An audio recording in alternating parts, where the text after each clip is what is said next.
Reference में बरी करने पर मुस्लिम लीग नून की मरकजी नायब सदर मरियम नवाज कहती हैं कि जब इंसान जुल्म सहने के बावजूद अपने मामलात अल्लाह ताला के सपुर्द करता है तो पूरी दुनिया के सामने अल्लाह इंसान को किस तरह सुरखरू करता है। मरियम नवाज की जानिब से ट्वीट में कहा गया कि ये एक मिसाल है।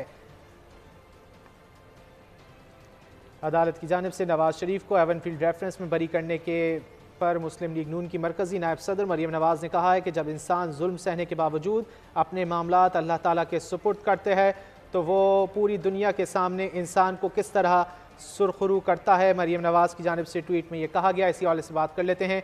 माहिर कानून राना बख्तियार साहब हमारे साथ मौजूद हैं। बख्तियार साहब, बहुत शुक्रिया आपके वक्त का। क्या कहते हैं, मियां मोहम्मद नवाज शरीफ को रिलीफ मिला है, एवनफील्ड में बरी कर दिया गया है?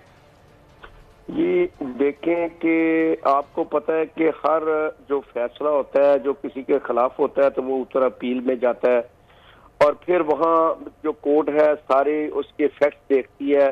फैक्ट्स देखने के बाद अगर वो समझती है कि नीचे से सजा गलत हुई है तो कोर्ट उसको बरी कर देती है। आज ऐसा ही हुआ है कि जब कोर्ट ने सारा इस मामले को देखा, देखने के बाद कोर्ट इस नतीजे पर पहुंची कि वो ये जो नीचे फैसला हुआ था गलत फैसला हुआ है, लिहाजा उन्होंने मियां नवाज शरीफ साहब को इस केस से बाइज्जत तौर पर बरी कर दिया। बहुत शुक्रिया। राना बख्तियार माहिर कानून हमसे गुफ्तगू कर रहे थे। कायदे नवाज शरीफ की